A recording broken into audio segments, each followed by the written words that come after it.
buenos días, tardes, noches y madrugadas para todos, para todas. Les doy la bienvenida a una nueva edición de Paralelo 38, el único programa en YouTube en el que hablamos largo y tendido, sin apuros, profundos y sinceros del mundo, de la geopolítica, de lo que pasa en nuestro continente, en Europa, en China, en Japón, en África, en Norteamérica. Podemos hablar de elecciones en Estados Unidos, en Brasil o en Irán. Si te interesa todo lo que pasa en el planeta, su economía, pero también su música, su cultura, todo, bueno, este es el programa para vos. Hoy nos vamos a meter en un tema muy polémico realmente, pero que es desde el 7 de octubre del año 2023 el tema que domina las portadas del mundo. Incluso la persona que está desentendida, que no sabe muy bien lo que está sucediendo, todos y todas sabemos que hay un problema en la Franja de Gaza, en Cisjordania, en Israel, que hoy en día el foco principal de atención del planeta está ahí y vamos a meternos en este tema. Le doy la bienvenida a Ariel Feldman, que está acá, a quien agradezco mucho por haber venido. A ver, docente, fotógrafo, cineasta, enseñás sobre filosofía, enseñás sobre cine y podemos decir que en el último tiempo te hiciste bastante conocido o tu nombre tomó más trascendencia a partir de algunos artículos que escribiste, de algunas polémicas en las que te viste involucrado. ¿Por qué? Porque vos sos judío, tenés formación judía, pero militás la causa palestina. ¿Está bien lo que digo? Si querés contar un poquito más, o si no, ya arrancamos con las preguntas. No, yo creo que digamos, los artículos, más allá de las virtudes que pudieran tener, digamos, repercutieron porque fue una voz de alguien de la comunidad judía. Yo daba clases en una escuela de la comunidad judía, nací en Israel, vuelvo a Israel frecuentemente, conozco los territorios ocupados. Y entonces, bueno, creo que fue una voz muy temprana, porque yo escribí el primer artículo, saqué 2 artículos pocos días después del 7 de octubre. Bueno, y eso tuvo una repercusión que tuvo que ver en realidad que salió una revista bastante académica de izquierda llamada Jacobin, en la que yo colaboro. Pero sucede que saltó el cerco porque un padre de la escuela me denunció por antisemita. Y en realidad donde repercutió y saltó primero fue en la reacción dentro de la comunidad judía argentina. En este artículo vos, ¿qué decías más o menos? No, básicamente la hipótesis era, yo ya conociendo un poco el paño, era anticiparme a las cancelaciones de las discusiones que venían a partir de la asimilación de antisionismo y antisemitismo, esa confusión de la que podemos hablar hoy. Entonces planteaba una serie de hipótesis de lo que iba a venirse en torno a la obturación de la discusión y tratando de explicar acá a la comunidad judía en particular y a la comunidad argentina en general cómo lo del 7 de octubre era algo esperable. Que sucediese en algún momento, sucedió de una forma muy trágica y muy cruel, pero casi se podría decir inevitablemente. Entonces era contextualizar el suceso que está tomándose con inevitable impresionismo y, para hacer un relato más amplio. Bueno, y efectivamente, bueno, tuvo esas repercusiones. Abriste un montón de puertas que voy a intentar retomar en algún momento de la charla, pero arranquemos así directo al hueso. Vos decís que te cancelaron en algún punto, y hablando en el lenguaje de hoy, porque decían que tu artículo era antisemita. Y vos justamente en el artículo lo que decías es algo así como: no se es antisemita por decir que lo que está haciendo Israel, que en ese momento todavía ni era lo que es hoy, está mal. Pero ese es un argumento que existe mucho, ¿no? Si decís que no estás de acuerdo con esto que hizo Israel, o decís que incluso no querés que continúe la masacre étnica en Gaza o el genocidio o como se lo quiera llamar, no importa, si pedís por el fin de esa brutalidad, para mucha gente en ese momento te convertís en antisemita. ¿Por qué sucede esto? Y creo que tu testimonio además tiene mucho valor en el sentido de que sos religioso, digamos, ¿no? O sea, sos judío. Yo no soy religioso. Bien. No soy religioso. Lo que soy es una persona que fue sionista, digamos, ¿no? Yo fui sionista, yo vivo en Argentina hace muchos años, me queda la Reish, la R todavía del hebreo, pero bueno, yo en la adolescencia planeaba volver a Israel para estudiar en la universidad ahí. Yo tuve una infancia muy idílica en un kibutz, pero ya a los 17 años tenía una larga trayectoria, digamos, de pensamiento de izquierda, antimilitarista, pero creía todavía en que el problema que sucedía en Oriente Medio y en Israel eran los gobiernos israelíes, pero no la lógica misma del sionismo. Bien. Y bueno, yo tengo un mito de origen con eso, que es que un hijo de exiliados argentinos, israelí, que había hecho el ejército en Israel, vuelve a visitar la tierra de sus padres y para en la casa de mis viejos. Y bueno, yo le cuento esta idea de que quiero ir a Israel, pero que no quiero hacer el ejército, que mi plan es prorrogar, la tzavá, esto a los 16, 17 años. Quiero prorrogar la tzavá estudiando en la universidad y después que se me reduzcan mucho los años de servicio a partir de que estoy grande, viejo, tengo hijos. Ok. Porque vos eras de izquierda, antimilitarista, pero sionista. Sí, podemos decirlo así. Sí, que ahora podemos meternos en por qué la identidad judía está tan atravesada por la existencia del Estado de Israel hoy día.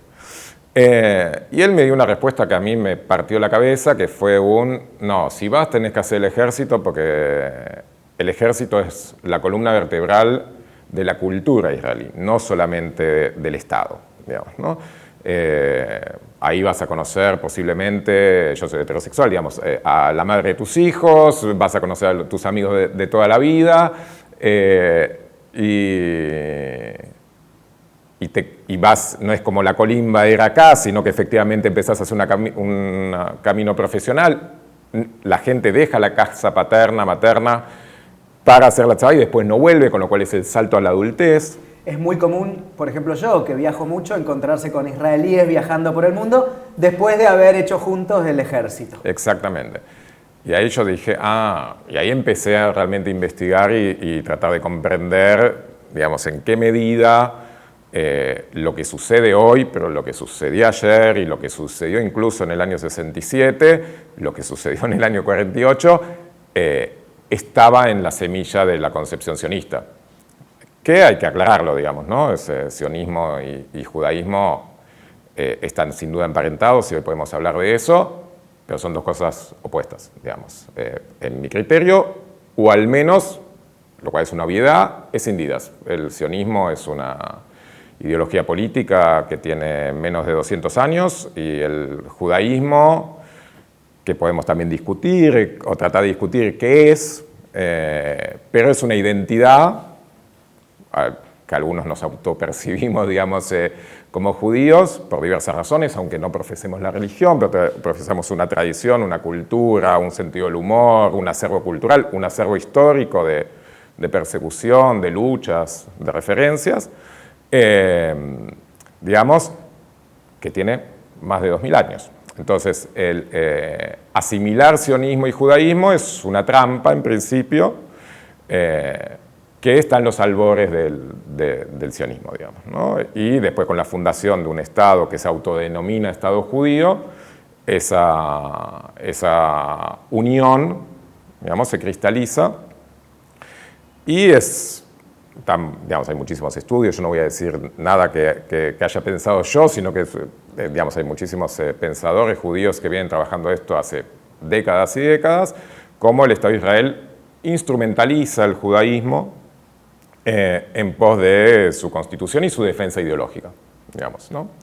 El último artículo que escribí sí va en torno a esto, digamos, ¿no? El primero fue sobre la distinción entre sionismo y judaísmo y cómo podemos entrar en estas discusiones y cómo entender lo que pasó el 7 de octubre, y el segundo artículo fue directamente a pensar por qué se le presta tanto atención a este genocidio, entre otros que ha habido, digamos, ¿no? ¿Qué es el sionismo? O hay muchos sionismos también, se puede decir, un sionismo tal vez de los inicios y el kibutz y esta utopía medio socialista incluso de la fundación del Estado de Israel y el sionismo ahora, ¿cómo lo definirías? Bien, el sionismo es un intento de solución política a lo que en la Europa, digamos, se conocía como la cuestión judía, ¿no? Que es básicamente, como incluso se nombraba en términos antisemitas, la presencia de judíos que se los consideraba extranjeros en las tierras en las cuales habían nacido, trabajado y creado sus hijos. Y por lo tanto el sionismo hace una evaluación política que era imposible llevar una vida plena y con seguridad en Europa y que por lo tanto lo que sucedía es que los judíos teníamos que tener un Estado-nación como las otras nacionalidades habían conformado con sus ejércitos, sus realidades, para preservar la seguridad de sus habitantes. Bien. Por eso a veces hay que entender, digamos, el vínculo tan sensible que tiene la comunidad judía con el Estado de Israel, porque efectivamente, digamos, el sionismo que surge hacia finales del siglo XIX, pero tiene su apogeo, digamos, en la entreguerra y finalmente su explosión política en el sentido de que conquista la hegemonía de la población judía a partir del ascenso del nacionalsocialismo y del proyecto de exterminio nazi. Ahora, dentro del sionismo había muchas posturas, pero en su origen eran minoritarios, porque dentro de las corrientes del pensamiento judío había posiciones de asimilación, digamos, en ciertas corrientes, no religiosas que creían que el judío tenía que ir asimilándose en sus territorios. Había otras posturas políticas, digamos, como el Bund, digamos, vieja, digamos, revolución soviética y de Bielorrusia, Polonia, etc. Un sindicato que lo que planteaba es, digamos, necesitamos una emancipación humana y los judíos como parte de ese tipo de emancipación. Y después había corrientes, como decía, socialistas, marxistas, digamos, que tienen como un referente teórico que se llama Borjov, que plantea dentro del marxismo, digamos, una teoría etapista, es decir, efectivamente a lo que tenemos que ir es una revolución socialista, un Estado universal, etcétera, pero la historia tiene sus etapas, y como hubo etapa feudal, etapa capitalista, con sus nacionalismos, tenemos que tener una revolución burguesa, un Estado, y saltar la etapa capitalista e ir a un Estado socialista. Y después había corrientes de derecha, digamos. Pero si bien, digamos, ciertos pensadores como Buber o como Borjov pensaban que no había una necesidad de exclusivismo poblacional para asegurar... En el sentido de un Estado separado. No, no tenía que haber un Estado separado, había que tener un Estado nuevo que saliese de Europa, porque Europa era antisemita, pero en Oriente Medio no había antisemitismo particularmente, entonces se podía crear un Estado binacional donde haya una población importante judía y que sobre todo participara en la conformación, en la legislación de ese Estado y se sintiera protegida en un Estado binacional o plurinacional, habría que decir realmente, porque no solamente hay una sola nación, hay drusos, hay beduinos, hay palestinos, etcétera, etcétera. Hay cristianos, musulmanes, bueno, ya conocemos, digamos, la complejidad identitaria del territorio. Pero la verdad que esas posiciones fueron, si hablamos del sionismo realmente existente, nunca tuvieron ninguna chance. Claro. Es decir, el sionismo político bajo el liderazgo de personajes como Ben Gurión, Golda Meir o Jabotinsky fueron hegemónicas desde muy temprano. Y tenían las de ganar, yo creo, porque precisamente porque había una identificación, digamos, hicieron un proceso ideológico muy complejo, que fue la apropiación de una tradición, negándola. Es decir, si vos me preguntás para mí qué es el judaísmo y la sensibilidad judía se conforma en un pueblo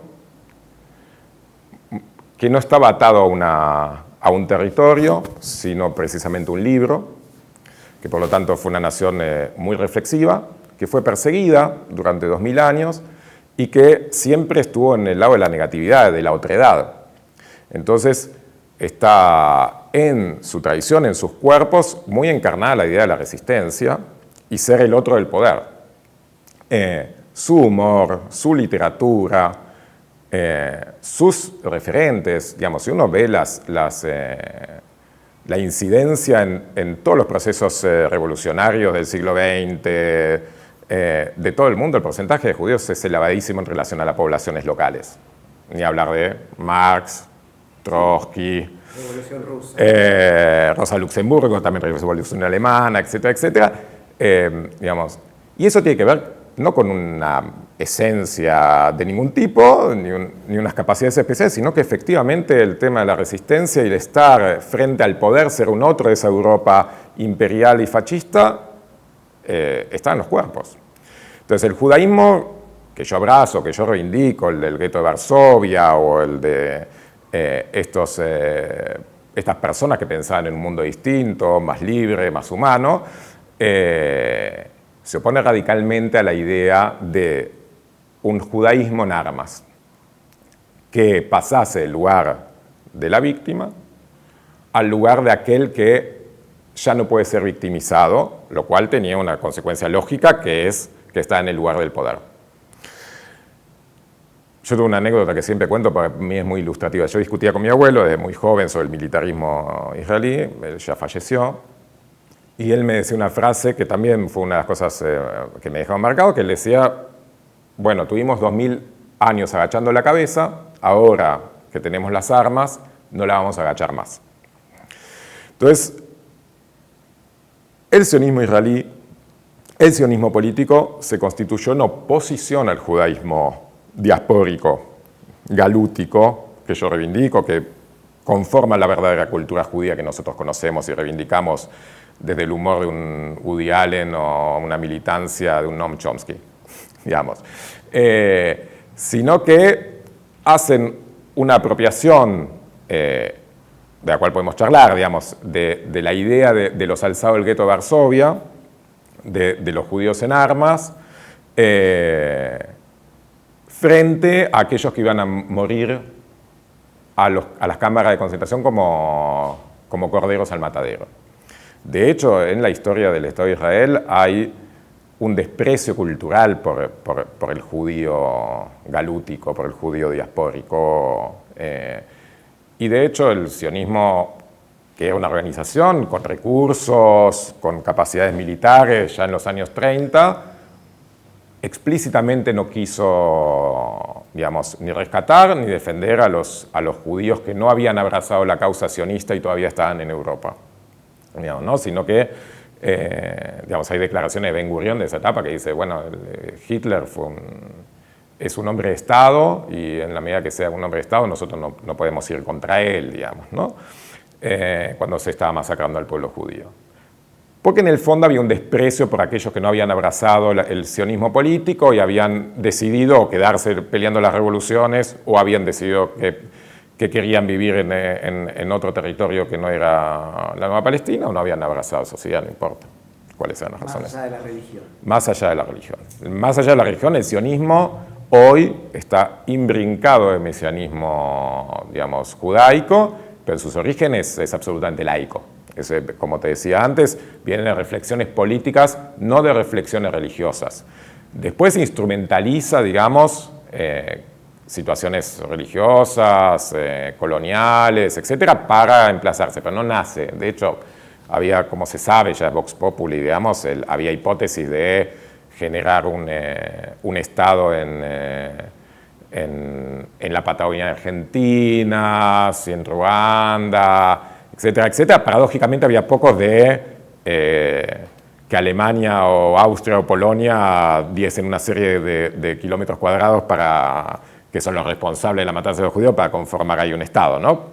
Eso es para hablar de otra cuestión, no como el sionismo y el antisemitismo, bueno, funcionaron, ¿no? Efectivamente, pocos judíos en Europa, incluso los sobrevivientes, ¿no? Se limpió de judíos Europa Y ahí hubo una alianza, que no creo que, digamos, no estoy tirando teorías conspirativas, una alianza de hecho entre la limpieza de población judaica de los países europeos, realmente antisemitas, y que sigue habiendo antisemitismo, digamos, y el sionismo político que funda el Estado de Israel.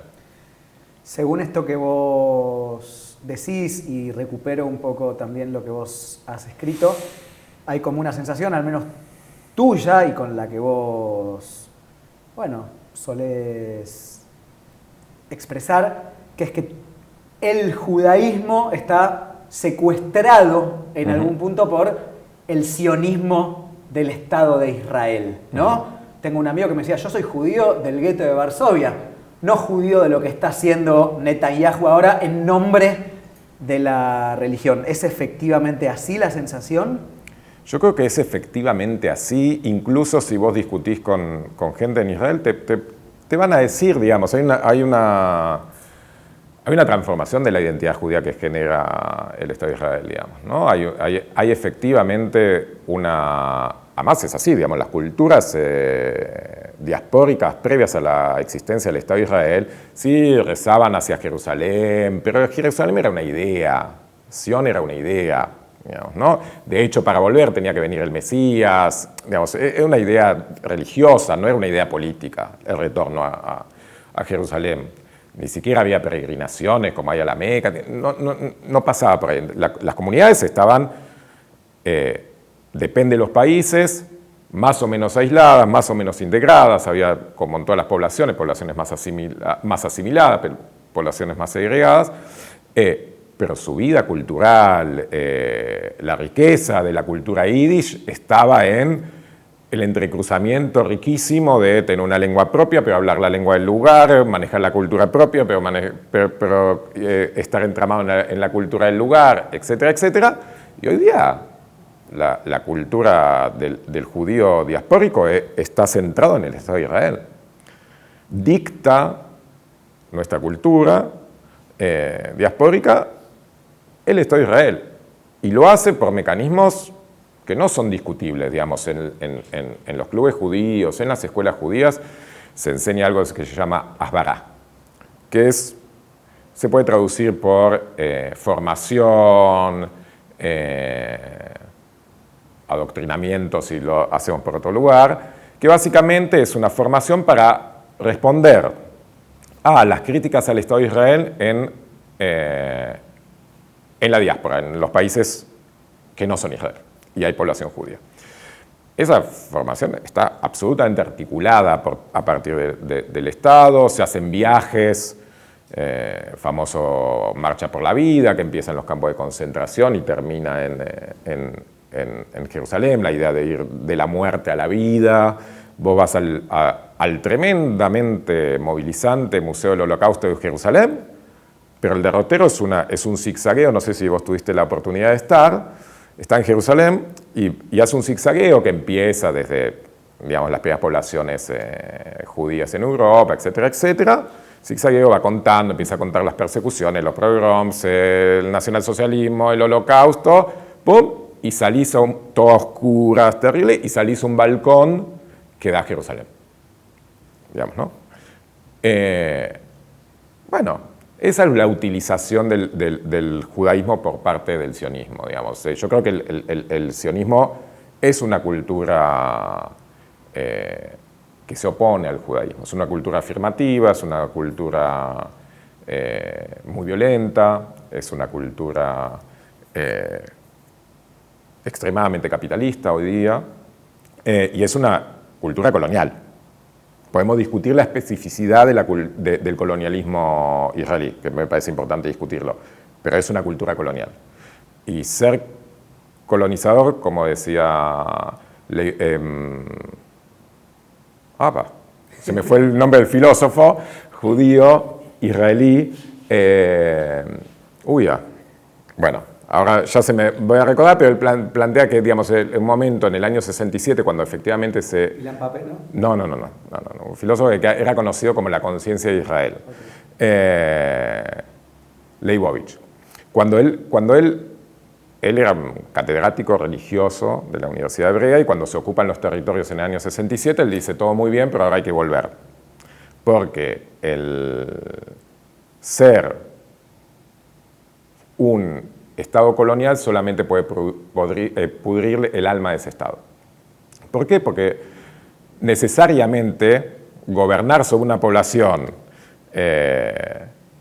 con un ejército que no le es propio, que lo domina, por lo tanto unas autoridades que no le es propio, que no lo domina, con una administración de los recursos que no le es propio, que no lo domina, en el mejor de los casos, si no hablamos de matanzas, etcétera, etcétera, corrompiendo la sociedad. Implica que vos tenés una ideología supremacista, que vos creés que tenés unas capacidades que esas personas no tienen o derechos que esas personas no tienen y eso solamente puede ir radicalizándose hasta transformarte en un Estado fascista, decía él. Yo creo que lo que no veía es que en la semilla del sionismo, previo a eso, ya había un proceso colonial que estaba en ciernes. No en ciernes, digamos, había sucedido. No era tan flagrante como tener una población mayoritariamente palestina bajo tu control, porque hiciste una limpieza étnica para poder tener una mayoría poblacional, que fue lo que pasó en el año 47-48, en la Nakba, en la tragedia palestina, digamos, ¿no? Bueno, un montón de cosas. Sí. Volvamos a esta acusación de antisemita, Sí. ¿no?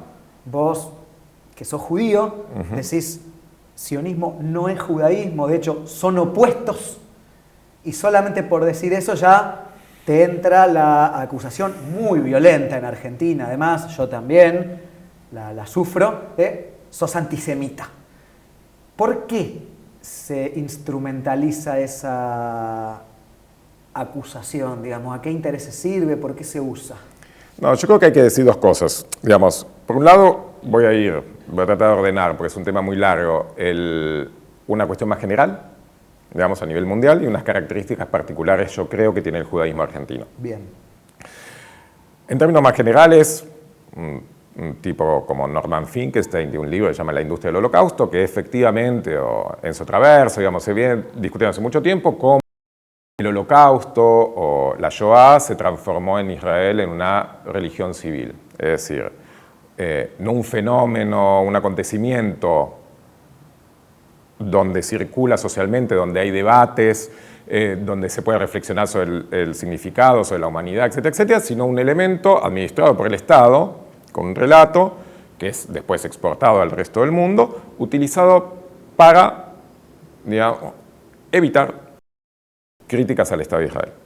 Hay un proceso muy temprano de nazificación de la población palestina y de los árabes en general, ya desde que el nacionalsocialismo, el nazismo se transforma ya en una categoría simbólica, entrados los años 30, cuando ya empiezan hacia finales de los años 30, y ya los sionistas antes de la creación del Estado de Israel empiezan a llamar a los palestinos nazis, etcétera, etcétera, y esa utilización de transformar al judío en una víctima eterna, universal, por la cual en cualquier situación su condición está bajo esa existencia.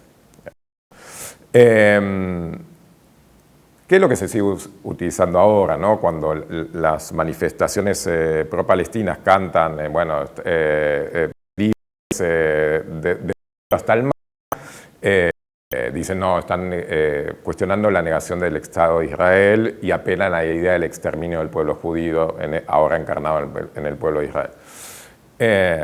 Y en realidad lo que se está cantando es por la libertad de los palestinos que están en Cisjordania, por los palestinos que están en Gaza, por los palestinos que están dentro de las fronteras de Israel, que hay que recordar que hay más de 1 millón de palestinos, un 20% de la población israelí, son de origen palestino, que no tienen los mismos derechos y por lo tanto no tienen libertad, digamos, ¿no?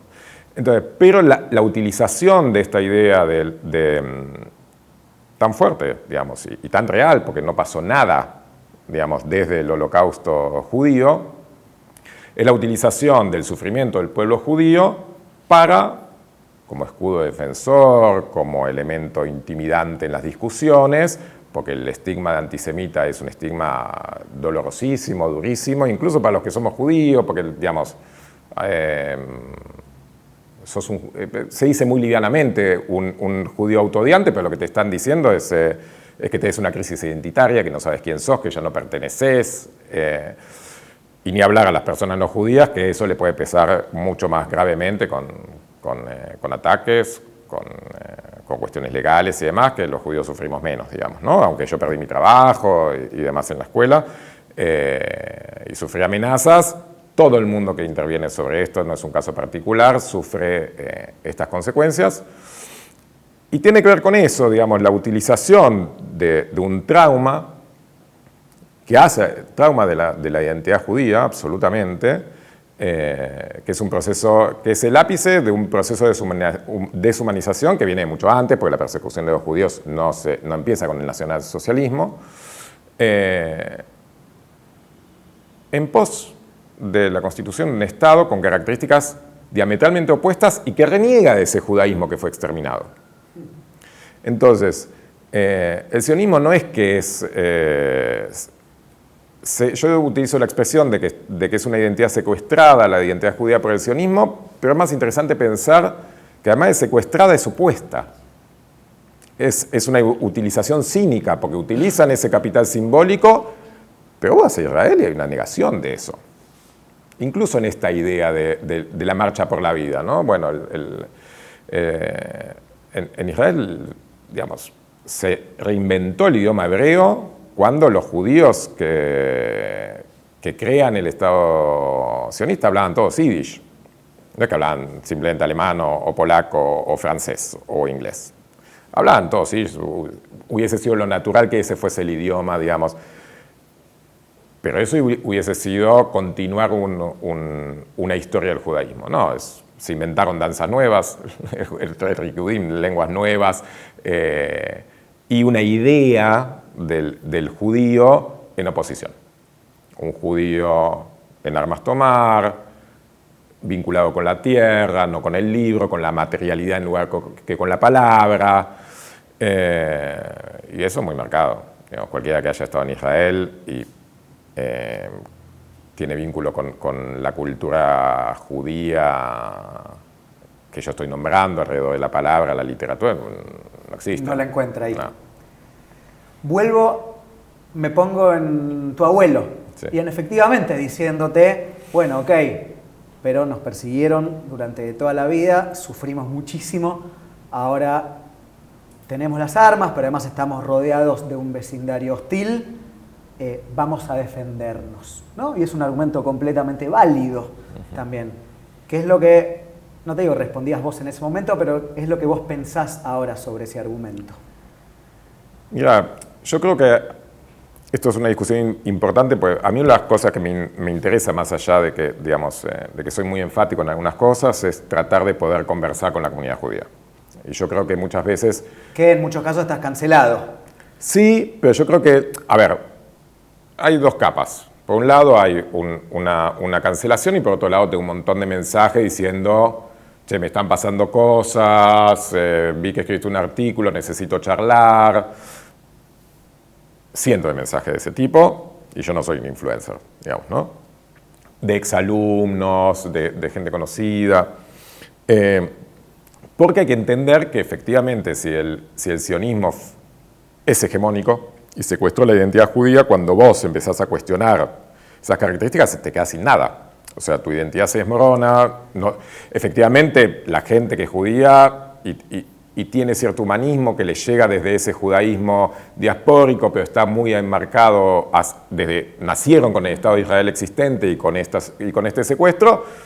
Bueno, es muy complicado. Claro, porque hay parte de la identidad que se pierde. Tu infancia, las instituciones. Amigos, familia, digamos.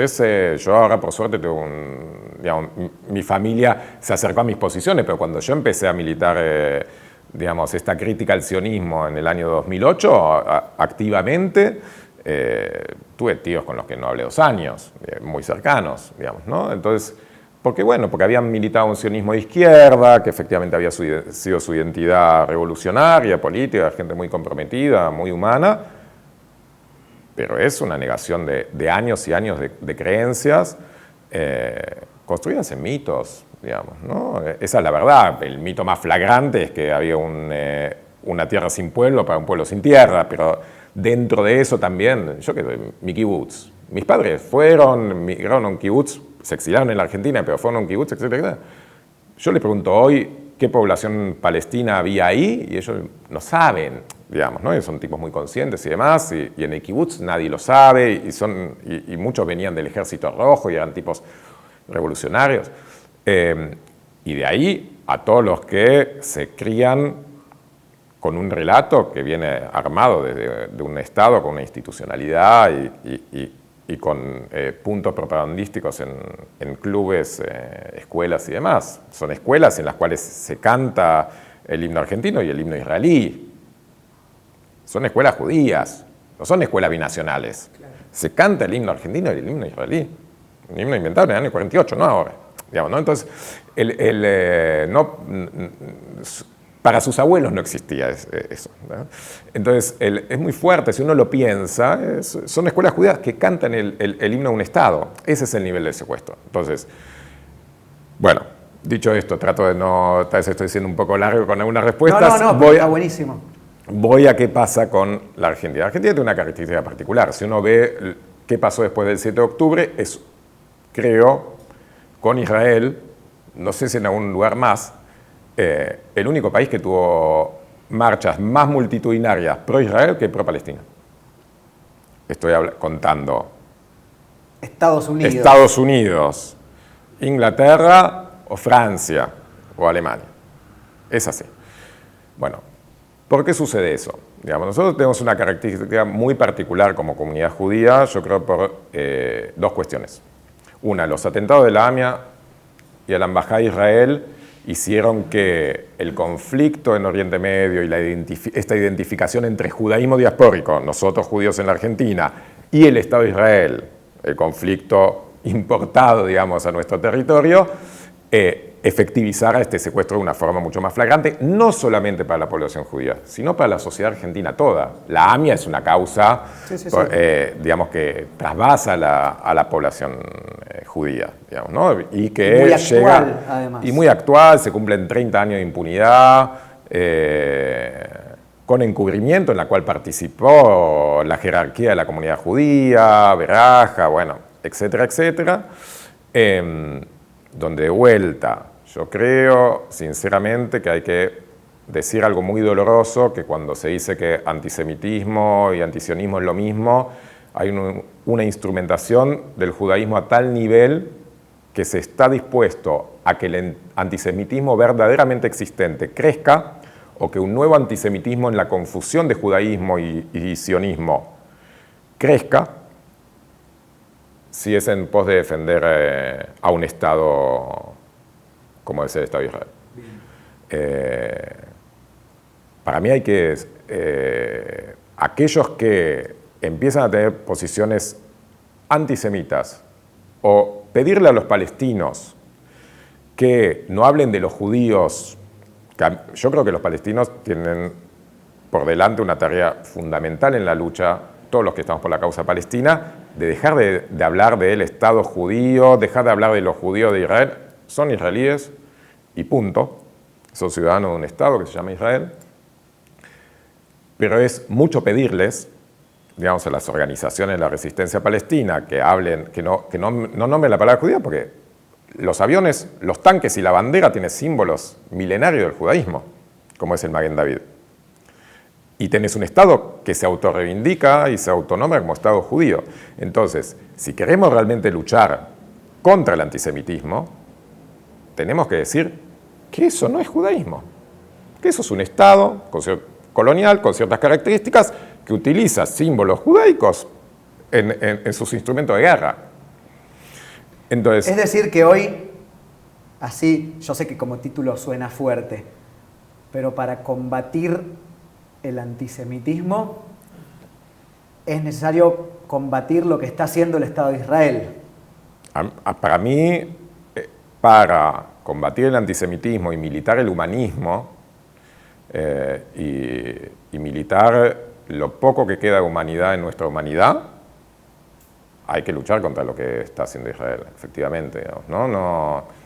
Digamos, Argentina, volviendo, la otra cuestión que tiene, y voy a una cuestión en torno a lo que digo, es que las crisis, por ejemplo la del 2001, la crisis económica y la dictadura militar hizo que a diferencia de lo que pasa con Estados Unidos, que tiene un lobby sionista israelí muy fuerte, pero los judíos estadounidenses no tienen población, no tienen familias en Israel, muy pocos migran, algunos fanáticos, pero muy pocos.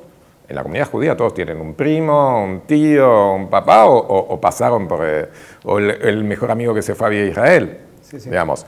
Y eso tiene que ver con la historia particular de Argentina, digamos, de la dictadura, de que tiene una población judía muy elevada, la más alta de Latinoamérica, y la crisis del 2001, que muchos, por la ley de repatriación de Israel, migraron ante la crisis económica al estado de bienestar que tenía el Estado de Israel. Por eso la identificación entre judaísmo y sionismo en Argentina es más fuerte. Es mucho más fuerte.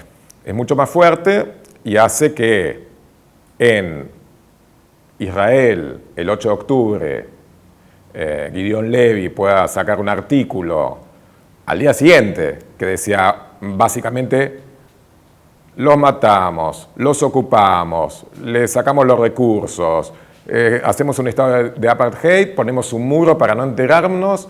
¿Qué pensaban que iba a pasar? Eso básicamente, de hecho el título creo que encerramos a 2 millones de personas y las maltratamos. ¿Qué pensábamos que iba a pasar? Y en Argentina no. Y en Argentina sacás un artículo tratando de discutir un par de temas y sos un antisemita, digamos, ¿no?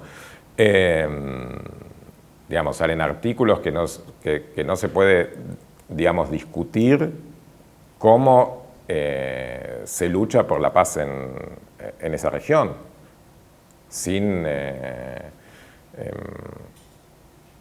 yo qué sé, yo en su momento es muy llamativo lo que pasa incluso en la intelectualidad judía en este momento, ¿no? ¿Argentina o en general? No, Argentina.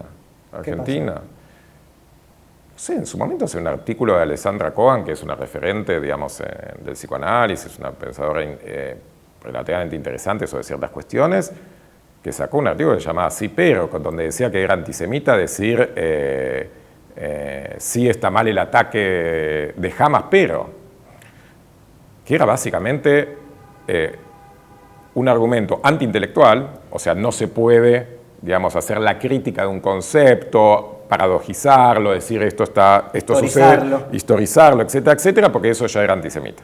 En realidad tenía tufillo de antisemita. Cuando yo creo que el problema es lo contrario, digamos, ¿no? Hay que tratar de entender las condiciones humanas, materiales, de existencia de un ataque cruel como el de Hamas, a menos que vos creas que efectivamente los palestinos son esencialmente animales. Si no, tenés que entender qué es lo que sucedió ahí para que un acto de ese nivel de crueldad suceda. Sí, a ver, la narrativa que intenta imponer el sionismo, creo yo, cada vez menos aceptada, pero bueno, uno también vive en burbujas a veces, es que todo empezó el 7 de octubre, ¿no? Esto que vos decís, antes no había pasado nada. Y había pasado todo. La verdad que había pasado todo. Yo empiezo a militar la causa palestina con un artículo y después formando una agrupación que fue como la filial de No en Nuestro Nombre en 2008-2009 con el ataque de plomo fundido. Bueno, también, digamos, fue obviamente no a estos niveles, pero los porcentajes eran lo mismo, ¿no? 2%, 5% de muertos de un lado y 95% del otro. Eso es una masacre, digamos, ¿no? Eso no es una guerra, no hay una guerra entre Palestina e Israel. Lo que hay es un territorio ocupado ilegalmente, establecido por las Naciones Unidas hace mucho tiempo que los territorios estaban ocupados ilegalmente, que los refugiados del 48, no de ahora, del 48 tienen que tener derecho al retorno, etcétera, etcétera. Y eso, la Nakba nunca terminó, la catástrofe argentina nunca terminó, la catástrofe palestina, nunca terminó, lo que pasa es que estaba pensando en la idea siguiente. La catástrofe palestina nunca terminó, empieza con la ocupación de los territorios, los desplazamientos, sigue con la limpieza étnica planificada, digamos, en la guerra que Israel llama de independencia, pero después poco se dice, pero los palestinos dentro de Israel viven bajo régimen militar hasta el año 66, bajo régimen militar, una ley dentro del propio territorio exclusiva para la gente palestina, a diferencia de los judíos que habían llegado hace unos decenios ahí, Después, en el año 67, se ocupan, nuevos desplazados se ocupan los territorios de Jerusalén Oriental, de Cisjordania y Gaza, y después bloqueo, y después colonización, sistema de apartheid con fragmentación de la tierra, divisiones. Es un... nunca, esto que vemos es, como decía, el Holocausto y la Shoah se venía cociendo a fuego lento por un proceso de deshumanización de los judíos en Europa, porque no se da de un día para el otro que armás el exterminio de un pueblo. Tiene que hacer un proceso largo, que la población lo acepte, un proceso de deshumanización. Bueno, los palestinos vienen sufriendo un proceso de deshumanización de 70 y pico años. En medio de tantas cosas interesantes que decís, y en algún momento quiero tocar la situación actual, Netanyahu, etc., me dijiste que hay un montón de gente de la comunidad judía que por privado, porque como vos decís cuesta mucho, te escribe y te dice, che, bueno, estoy viendo lo que está pasando y veo las fotos y la verdad que es mucho. Esto es efectivamente así en el sentido de, hay una reflexión interna en la comunidad judía argentina respecto a algo que es muy evidente y muy fuerte lo que está sucediendo, ¿no? Mira, Ilan Pappé tiene un libro que se llama La idea de Israel, donde él, entre otras cosas, analiza cómo en los años 90 está el surgimiento de estos historiadores, investigadores sociales, que hacen el revisionismo y empiezan a escarbar los archivos del sionismo, etcétera, etcétera, y desarman el relato de la idea de Israel, desde una postura antisionista. Y él dice, esto fue posible y que estos debates se dieran en el Estado de Israel fue posible porque en el año 73, en la guerra del 73, si bien Israel empata la guerra, empieza en una situación de mucha vulnerabilidad. Y eso genera una crisis tal en la población israelí, en la idea de Israel que tenían como aquel David que venció a Goliat, pero ya estaba empoderado y era invencible, que generó una crisis que después posibilitó rever las premisas de la idea de Israel. Yo lo que un poco siento que el 7 de octubre en las comunidades de la diáspora, por lo que vino después, que es tan flagrante y es tan inocultable, está generando una crisis de ese tipo. Entre el 73 y el 90 hay 17 años. Bueno, yo creo que va a ser más rápido, pero yo creo que ya se están viendo signos de crisis identitaria dentro de la comunidad judía que tiene que ser organizada, porque el problema que tenemos es que hay un aparato muy grande de muchísimos años desde la conformación del movimiento sionista internacional a fines del siglo XIX, como dije antes, una organización política muy afinada, ideológica, con departamento de propaganda, etcétera, etcétera, que nosotros no tenemos.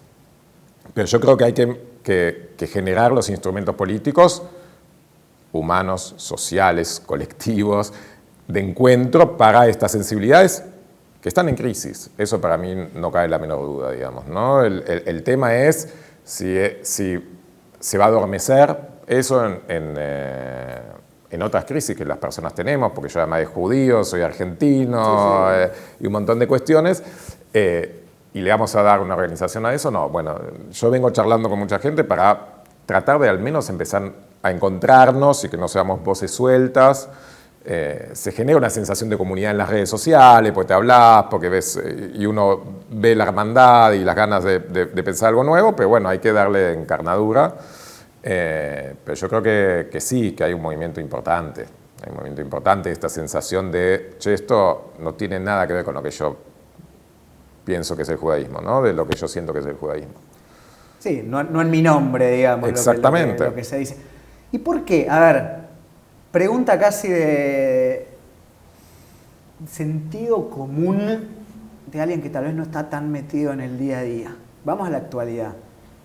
Es evidente que lo que algunos llaman genocidio y otros no, pero que es una indiscutible masacre brutal y atroz, está causando en la comunidad judía del mundo muchos replanteos. ¿Por qué entonces, cuando esto es evidente también, Netanyahu continúa? A ver, yo creo que la sociedad argentina, la sociedad israelí es una sociedad que se ha derechizado a un nivel, digamos, sin precedentes, yo creo, en la historia de Israel, hace rato. Y ahora, con este... Bueno, lo que vos decís, tantos años de ocupación y apartheid, en un momento, lo que dice Ezequiel Koppel también, ¿no? Sí. Entonces, lo que sucede es que hoy la izquierda israelí no existe, digamos, ¿no? Es así, digamos. Hay organizaciones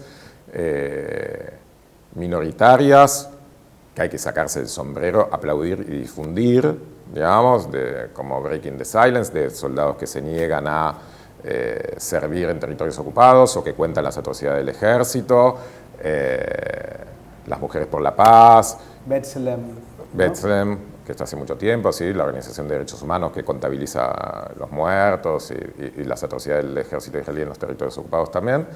Pero eso, son organizaciones sociales. En términos de, de partidos políticos, es absolutamente inexistente. Estamos el diario Haaretz incluso, ¿no? Sí, estamos del centro. El diario Haaretz es una cuestión particular porque tiene voces, digamos, muy radicales, como puede ser Amir Haas o Gideon Levy. Pero lo que realmente sucede es que la sociedad en sí se le ha podrido el alma. Digamos, yo voy cada 5 o 6 años a Israel, veo a la misma gente y voy viendo cómo esa misma gente se va derechizando, ¿no? A los palestinos no le dijeron animales humanos ahora. Yo cuando lo escuchaba en 2007, cuando quería ir a una manifestación que se hizo en contra de la ocupación israelí, se cumplían 40 años en Tel Aviv, y gente supuestamente progresista no iba porque se hacía en ese momento por videollamada en conjunto con palestinos en Ramallah. Y estaban en contra de la ocupación, pero con los palestinos no. Y hablaban de los palestinos como se habla de una persona que está siendo deshumanizada. Entonces, Netanyahu no se puede, y la situación actual no se puede explicar sin esta condición de la sociedad israelí, por un lado. Y después hay una cuestión real. Netanyahu es un criminal, ahora también criminal de guerra, antes también criminal de guerra, pero además es un criminal impositivo, es un chorro y demás, y tiene causas judiciales en Israel muy avanzadas. Venía con manifestaciones políticas fuertes contra su persona por cuestiones no de cómo trataba a los palestinos o su política hacia la paz, sino por su calidad institucional, que se cortan con el ataque del 7 de octubre, pero el ataque del 7 de octubre, paradójicamente, si bien hace que, digamos, no se cambia el general en medio de una guerra, todo el mundo responsabiliza a Netanyahu. Netanyahu sube y su capital simbólico es ser un tipo que frenó los ataques suicidas, creó el muro, aisló a los palestinos. Efectivamente, hay una dialéctica en Israel entre sensibilidad social y seguridad que funciona así, en la medida en que a nosotros no nos jodan, no haya ataque. A mí no me importa lo que pasa del otro lado del muro, los palestinos se pueden cagar, hablando mal y pronto. Y eso fue lo que pasó, una olla de presión que generó Netanyahu y le explotó a él. Entonces él dejó de ser, y fue el peor ataque en la historia del Estado de Israel. Entonces, ya no es el hombre de la seguridad, ya no es el hombre de neutralización de los palestinos, y entonces cuando la guerra se acabe, él cae y posiblemente vaya en cana. Entonces la situación, hay una cuestión personal y hay una cuestión social por la cual esto sigue y no termina, ¿no? Te voy a hacer una pregunta que igual viene muy en consonancia con lo que estamos hablando, pero queda fuerte como título, tal vez. Según lo que vos estás diciendo y lo que expones, un judío que se precie de su judaísmo, de defenderlo y de honrarlo, ¿debe luchar contra el Estado de Israel? A ver, yo lo que creo es que lo que hay que luchar es contra el sionismo. Digamos, yo creo que, digamos, la población israelí en Palestina vive ahí, llegó para quedarse. Yo no creo que tengan que irse ahí, nacieron ahí, etcétera, etcétera. Lo que hay que pensar es una salida en la cual los palestinos vivan humanamente y con derechos, digamos, políticos, sociales y económicos, cosa que no tienen. Lo que eso implique para la constitución del Estado de Israel es otra cosa. Digamos, salida de 2 estados, un Estado plurinacional, todas las opciones en términos de posibilidad son malas. Esa es la verdad. Pero lo primero que tiene que pasar es la disolución de la ocupación en Gaza, Cisjordania y Jerusalén Oriental. Hay mucha gente que dice, no, pero Gaza no está ocupada. Si nos fuimos hace unos 10 años, es un argumento.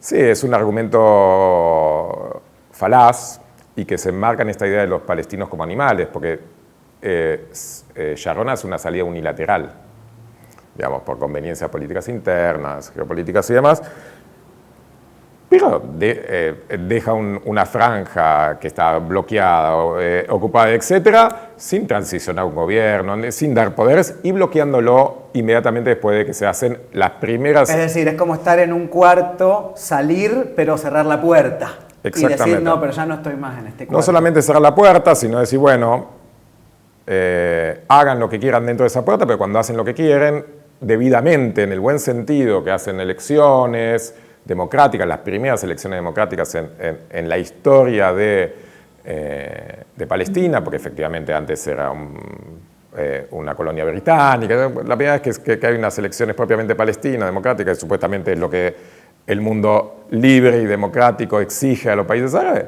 Desconocen el resultado porque no les gusta cómo dio y bloquean al gobierno, generan conflictos intestinos y bueno, los crímenes de guerra de Israel son previos. El bloqueo y el castigo colectivo de los ocupantes de la Franja de Gaza suceden desde mucho antes del 7 de octubre. Entonces, ¿qué implica? ¿Qué queremos decir? Cuando había un conflicto, se tiraba algún cohete, se bloquea el agua, la electricidad, el ingreso de medicamentos y alimentos, mucho antes del 7 de octubre. Entonces, el castigo colectivo, que está penado, digamos, por la Corte Internacional, es una práctica habitual del Estado de Israel, no es de ahora. Hablamos muchas veces de apartheid y de ocupación, ¿no? Y vos en un momento dijiste, un poco era inevitable lo que pasó el 7 de octubre. Obviamente fue cruel, fue atroz, fue terrible y trágico, pero no empezó ese día. ¿Qué son? A ver, si vos tuvieras que decir una cosa básica como para que la gente entienda cómo viven los palestinos en Cisjordania o en Gaza, ¿cómo se lo ejemplificarías? Bien, antes quiero aclarar, yo no creo que inevitable, Bien, digamos, sino lógico, esperable. ¿Por qué no inevitable? Porque creo en la acción humana y también en la responsabilidad humana en la acción. sí. Y Israel activamente dinamitó 2 cosas: a la autoridad palestina, que tiene una posición política, laica, de constitución de un Estado, al lado del Estado de Israel, minó su autoridad y la puso en ridículo en los intentos de los tratados de paz. Y eso, al mismo tiempo que apalancó económicamente a Hamas. Entonces, que una organización como Hamas, que es muy cruel también al interior de la Franja de Gaza con los opositores, con las mujeres, etc., haya tenido un apoyo mayoritario de la población palestina en Gaza, es consecuencia de acciones israelíes expresas, porque era mucho más complicado sostener la ocupación y la política fascistoide hacia los palestinos con un Estado, con una autoridad palestina laica, que quería participar de los órganos internacionales, que ponía ministros de Economía formados en Estados Unidos, etcétera, etcétera, que tener una organización más fácil para percibir desde el orientalismo, digamos, ¿no? Como diría Edward Said, ¿no? Como el más fácil. Entonces se buscó un enemigo más fácil para su política fascistoide, digamos, ¿no? Ahora, ¿cómo viven los palestinos? Uno de los problemas políticos de los palestinos es que hay muchos palestinos. Muchos tipos de palestinos, ¿no? Yo suelo decir que hay 4 tipos de palestinos. No tienen los mismos problemas los palestinos que viven en la franja de Gaza, que son los que peores la pasaban antes ya del 7 de octubre. Y ahora, bueno, ni que hablar. Y ahora ni que hablar. Que los palestinos que viven la ocupación y la administración colonial en Cisjordania y Jerusalén Oriental, que los refugiados que están en Jordania o en el Líbano, que los palestinos que están al interior de las fronteras del 67 en el Estado de Israel. Todos tienen problemáticas y problemas diarios diferentes, digamos. Entonces, todos no tienen pleno derecho. Incluso los palestinos que viven dentro del Estado de Israel y tienen un DNI, un documento israelí, tienen muchas limitaciones económicas y esos son los mejores, podríamos decir. Sí, es uno de los problemas políticos para la Constitución, por ejemplo, de la salida de los 2 estados.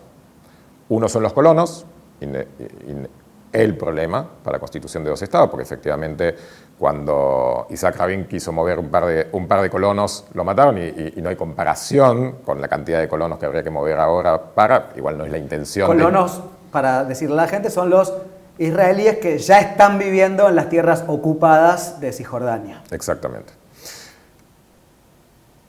Y lo otro son los palestinos que viven dentro del territorio israelí, digamos, que tienen una calidad de vida, si bien son ciudadanos de segunda dentro de Israel, muy superior a los que viven bajo una colonia, o los que viven bajo las bombas en Gaza, o en un campo de refugiados hace 70 años en el Líbano.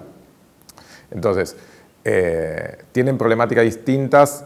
Israel se ocupa de fragmentar, digamos, esas luchas, por supuesto. Y bueno, vivir bajo la ocupación, digamos, lo que sucede en Cisjordania es que efectivamente los pro-israelíes van a decir que en los procesos de paz Israel ofreció un montón de cosas, incluso. La verdad es que la construcción de las colonias que impedían la constitución de un Estado palestino nunca pararon en ningún proceso de paz. Y ese es el problema principal. Los procesos de paz fueron dilatorios para la política israelí. Nunca hubo una verdadera política de desmantelamiento de la colonización, que es el ABC para cualquier tipo de solución. Sí, irte del lugar que ocupás. Exactamente. Todo lo contrario, un acrecentamiento progresivo de las colonias. En Cisjordania hoy hay más de 700.000 colonos, se calcula.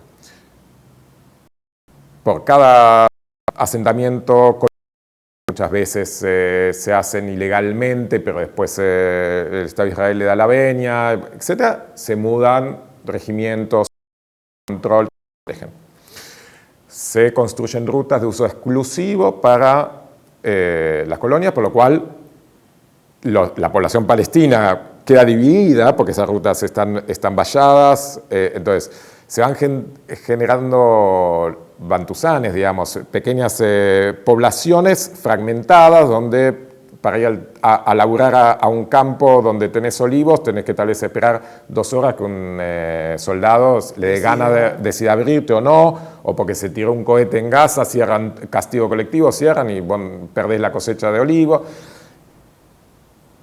Y ni que hablar de los sistemas jurídicos, por ejemplo. Ni hablar del sistema jurídico, que hablamos tanto de los secuestrados por Hamas, pero en Cisjordania se ponen en cana bajo una legislación que ellos no votaron, en un legislativo que no tienen, en un gobierno que no votan, es decir, un régimen militar.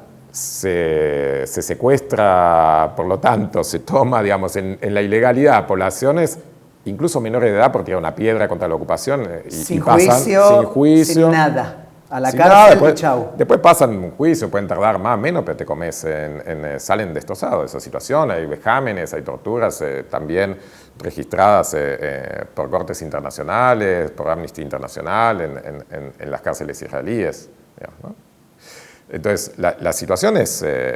y sin embargo, yo estuve en Hebrón, que es una ciudad bastante picante en estos términos, porque está la mezquita de Abraham, donde están supuestamente las tumbas de los patriarcas judíos, que también son los patriarcas, digamos, del Islam, y donde hubo una terrible matanza de 29 palestinos que estaban rezando en los años 90 en esa mezquita por parte de un fundamentalista judío de origen norteamericano. Y yo hablaba con la gente ahí y ellos te decían, bueno, de Gaza no puedo hablar, ellos están peor que nosotros, digamos, ¿no? Y lo que presenciás en una ciudad como Hebrón es que un grupo de colonos de poco más de 1000 personas tienen tomada el centro de la ciudad, el viejo Shuk, el mercado árabe, tiene un enrejado arriba porque les tiran pañales, piedras de las casas que están arriba. Ya no funciona ese mercado, el mercado histórico, el sector histórico que está cerca de la mezquita, y que además no solamente que ocupan el barrio ahora denominado judío y imposibilitan a ellos vivir en el viejo centro, sino que todos los viernes, en un acto de provocación, hacen un desfile. Los viernes, que es el día de rezo musulmán. Exactamente, hacen un desfile protegidos por el ejército israelí, provocando, digamos, a la población palestina, que es una transmisión de todo es nuestro. Y recordemos además que los asentamientos están prohibidos millones de veces por la ONU. Y se siguen haciendo. Ya sé que la ONU hoy no tiene absolutamente ninguna voz de nada, pero ni siquiera es legal en esos términos. En ningún término es legal. ¿Qué ves para el futuro? No, digamos, yo creo que estamos en una situación global muy compleja de rechización de muchísimos fenómenos. Y yo creo que, digamos, hay una situación de opresión a valores, vínculos, humanidades, digamos, lo que nosotros conocemos acá como batalla cultural, la batalla cultural de la libertad avanza muy furiosa, pero a nivel mundial, ¿no? Yo acá, para mí es la famosa frase de Gramsci, ¿no? Pesimismo del intelecto, optimismo de la voluntad. Digamos, yo no la veo bien, creo que sin embargo hay que actuar como en defensa de estos valores porque es lo que tenemos. Y volviendo al judaísmo, hay que defender estos valores porque es lo que tenemos. Si no, se termina de pudrir el alma. Ya no del Estado de Israel, sino de aquellos que nos sentimos judíos. Y respecto a lo que viene en Gaza, a una utópica ya a esta altura solución del asunto, ¿la crees todavía posible? ¿Crees que vamos a seguir viendo mucho más masacre en muchos meses más? ¿Tiene que ver lo que pasa en las elecciones de Estados Unidos? Digo, ¿cuál es tu apreciación respecto a eso? Mira, yo no soy un especialista en política internacional, te hablo de conocer el terreno, simplemente. Yo temo que la situación empeore, digamos, la verdad. De hecho, hay peligro de que muera más gente de hambruna y de enfermedades en los próximos meses que los 37.000 que han muerto, digamos, por las bombas israelíes. Temo al desarrollo fascista del Estado de Israel en un sentido más flagrante. Más visible, digamos. Sí. Entonces, yo temo por la situación. Al mismo tiempo, las soluciones posibles cada vez son más cercanas a las ideales, paradójicamente. Es decir, la solución de 2 estados no es la mejor solución. Porque, de vuelta, dentro del Estado de Israel hay beduinos, drusos y palestinos, ¿no?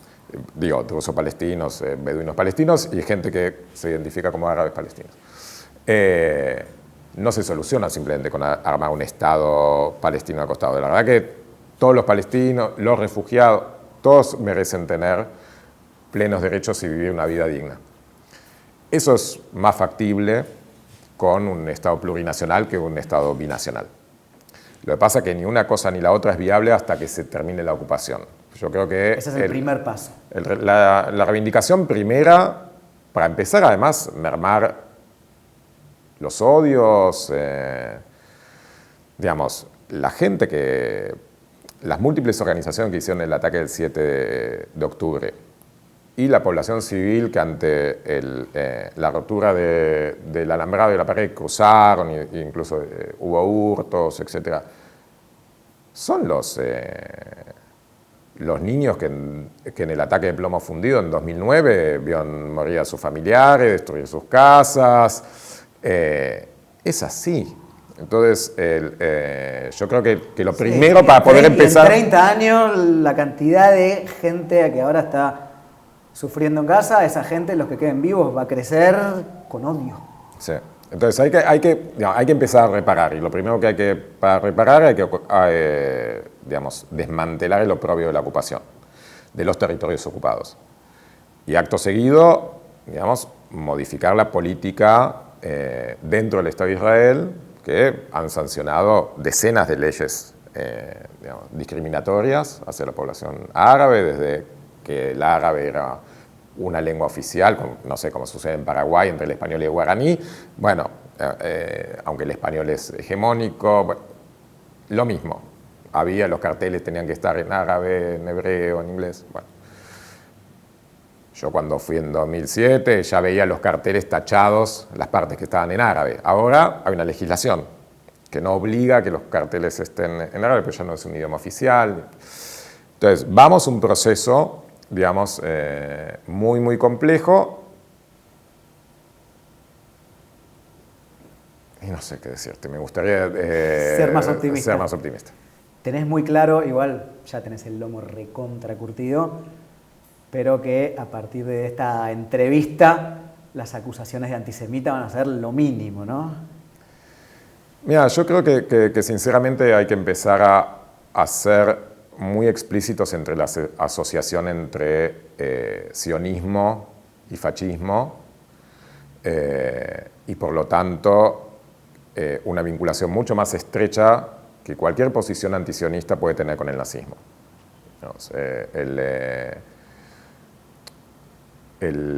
Tenemos un Estado con leyes racistas que trata como ciudadanos de segunda o animales humanos a una población nativa y que instrumentaliza los valores judaicos incluso a costa de que el antisemitismo crezca en el mundo.